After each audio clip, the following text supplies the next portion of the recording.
లోకాన్ని ఎందుకంటే రక్షించడం అంటే లోకంలో భక్తులు ఉన్నారు. అంతా దుర్మార్గులు ఉంటే ఆయనకి ఏం పని, వదిలి పారేసేవాడు వాళ్ళే పోతారు.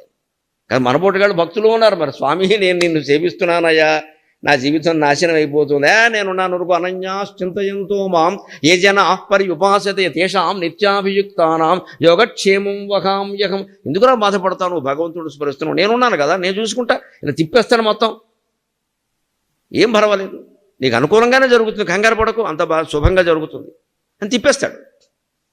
అంచేత మనం నిర్ణయాలు చేయలేనప్పుడు, సంక్లిష్ట స్థితికి లోనైనప్పుడు, ఆందోళనకు లోనైనప్పుడు ఒకటి చెయ్యగలిగింది ఏదో చేసి మిగిలిన సమయంలో నమ శివాయ, నమో నారాయణాయ, శ్రీమాత్రే నమః అయిపోయింది, అమ్మవారు చూసుకుంటాం.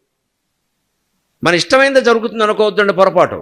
మనకి ఇష్టమైనట్టు జరుగుతుంది అనుకోవద్దు, కానీ జరిగింది మాత్రం మంచిదే అవుతుంది ఖచ్చితంగా, మనం అంగీకరించగలగాలి.